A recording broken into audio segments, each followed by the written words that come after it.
Hello. Uh, was it a heavy night? Anyway, look, you survived, and we're into the new year. It is 2025, and welcome along to episode 201 of Adventures in Pop.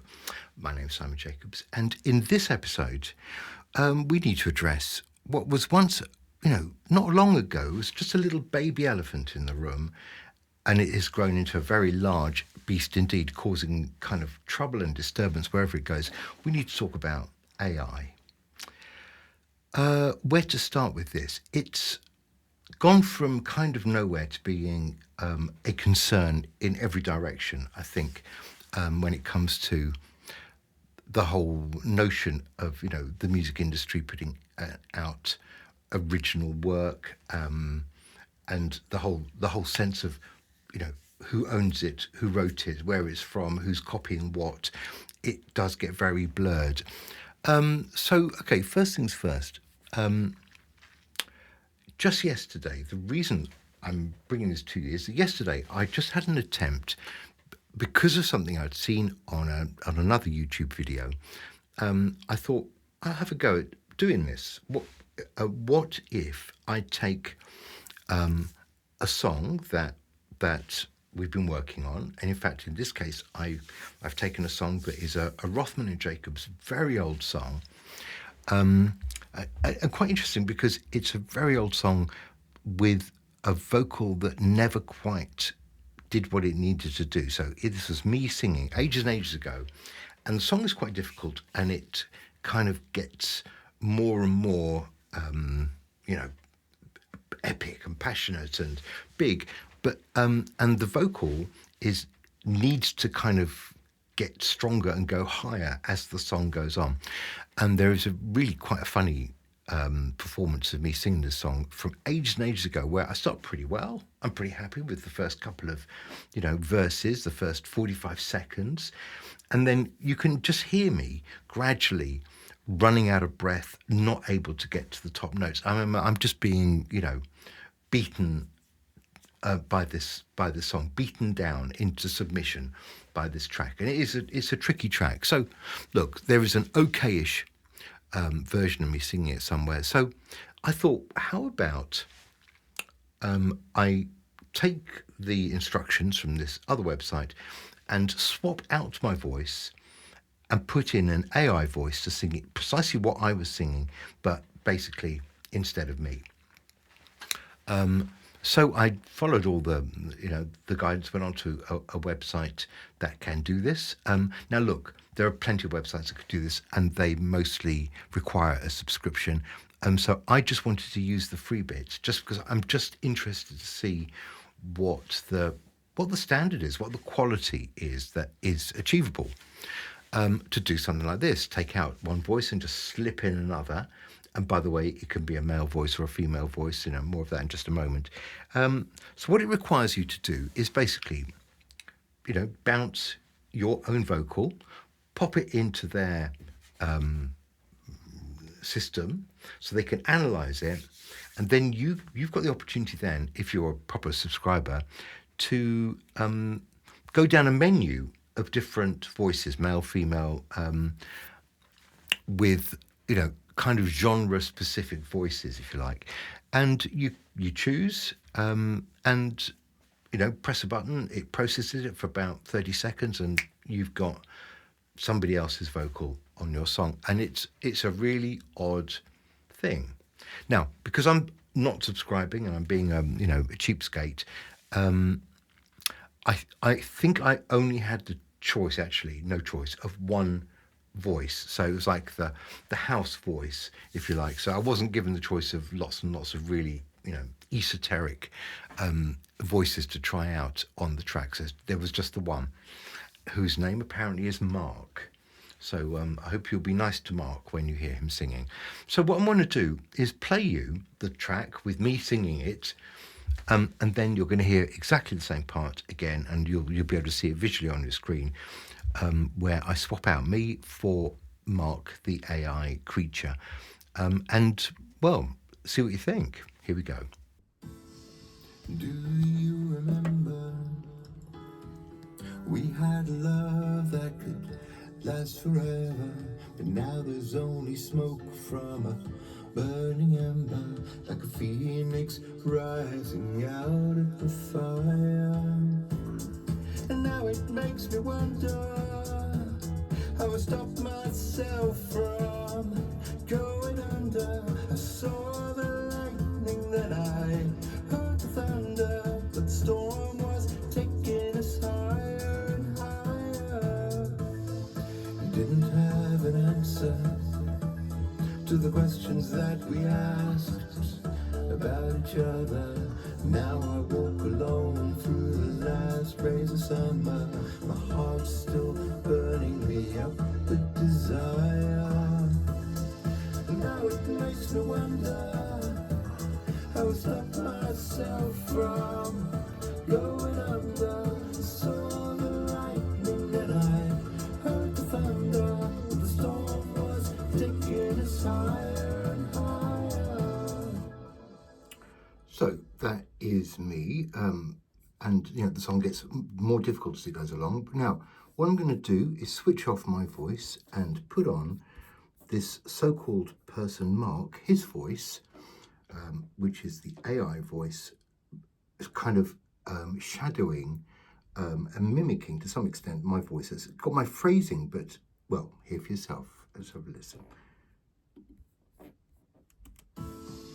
Do you remember we had a love that could last forever, but now there's only smoke from a burning ember, like a phoenix rising out of the fire.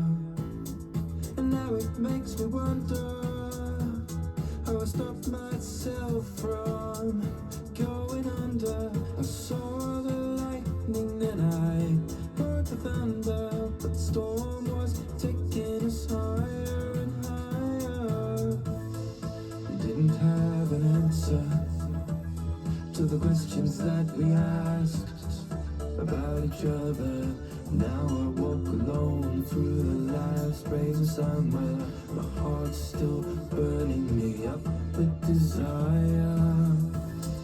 And now it makes me wonder how I stopped myself from going under. I saw the lightning and I heard the thunder, but the storm was taking us higher and higher.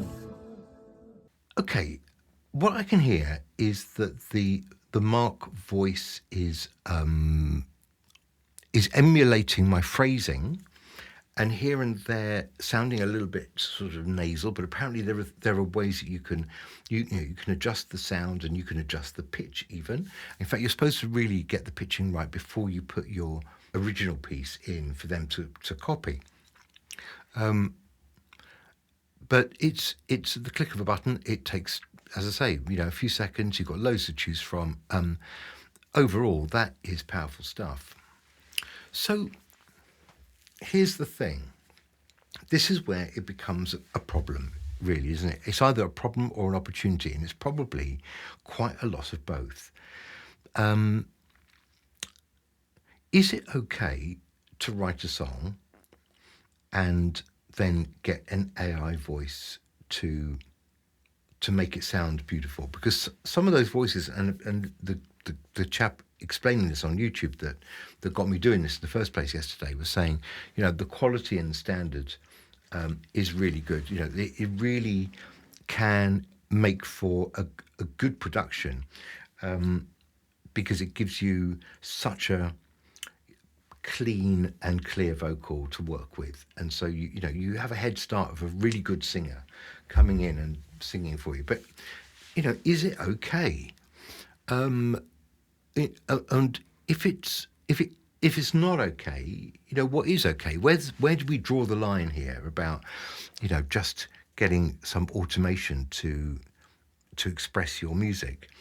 Because if you stand back and look at it, if you look at what I'm looking at here with my keyboard and my laptop, it's all automated. I haven't got a band in, but this feels like a step too far, doesn't it? At least at the moment. Because what you could do, of course, is get AI to write the song, or at least help you. I should tell you, I had a go at this once. Now this was with CJ with Goldthorpe Foxes. We just thought we'd written one verse of a song, and we wanted to see if AI could ChatGPT, I should say, really, could it come up with another verse that was in keeping with the first verse, with the same kind of rhyming patterns, the same kind of rhythm, and convey an actual meaning of something. So we gave it quite a tight brief, and if I remember rightly, it did it absolutely perfectly. And it was a bit shocking. We didn't use it, I have to say. We studiously threw it away, but you know, it is there. So AI could be writing a song, and then AI can be programmed to be singing your song as well. Is that all okay? Well, interesting, because Taxi, and you've heard me talk about Taxi a few times, they are based in California. What they do is act as the go-between between film and TV and advertising companies and some just publishing libraries where they are looking for original material. Taxi, you join Taxi send out briefs from these various companies about what they are looking for. Now, what Taxi say now on every single one of the briefs that they send out to their customers, without fail, it will say, AI alert. This company does not accept or sign music that has been lyrically or melodically composed using generative AI, nor does it accept backing tracks, full instrumental tracks, or vocal performances created with generative AI. So you can't compose music, and it won't accept backing tracks, full instrument tracks, vocal performances created with generative AI. Interesting. And I think that's quite a bold stance to take, and I think it's completely understandable, and I support them. My problem is it sustainable?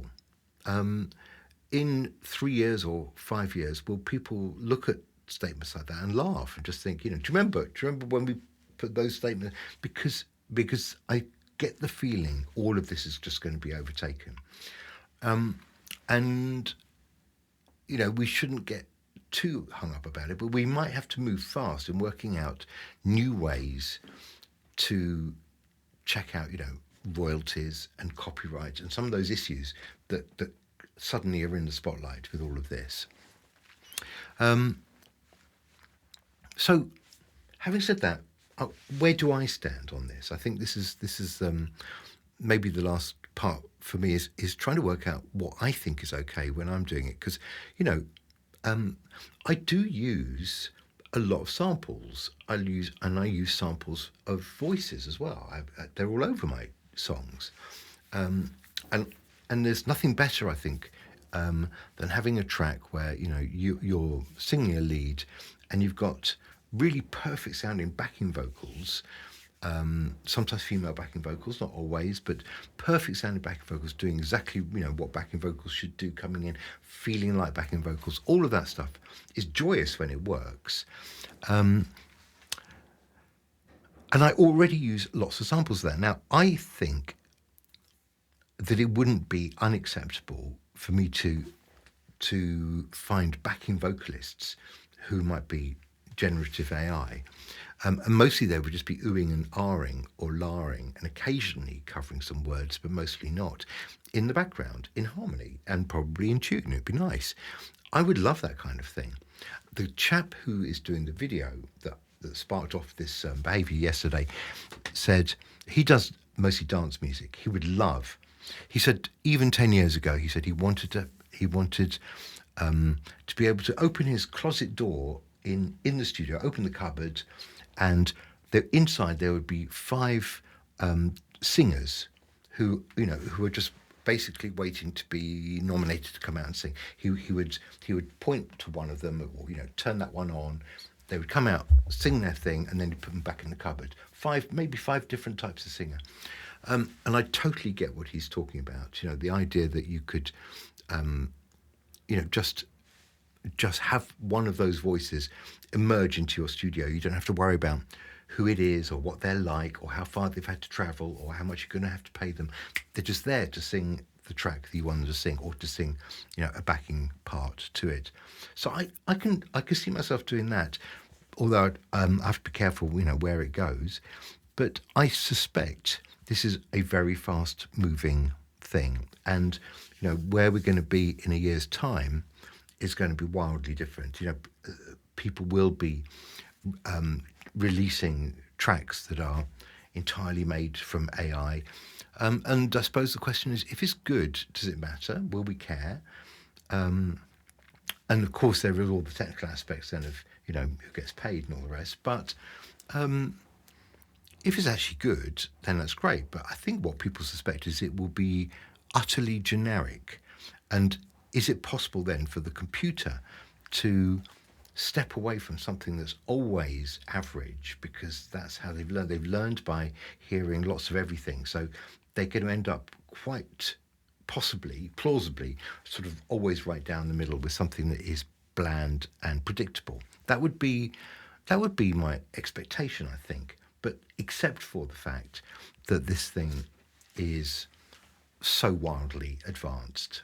So that's what makes it so interesting, is it seems to be, learning faster than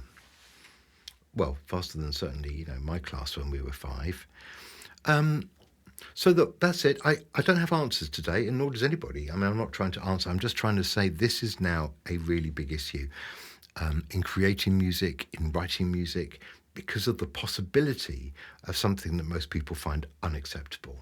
And I guess my question is, how fast is that all going to change? Watch this space. I'm going to be back very soon with a Goldhawk Foxes track, which is out, I think, a week on Friday. And so maybe next time I'm back, I will be talking Goldhawk Foxes, sharing that fantastic new track with you. That will be, I think, the 4th track from the 2nd Goldhawk Foxes album, which will be out sometime next year. In the meantime, happy 2025 to you, and I'll see you next time. Bye-bye.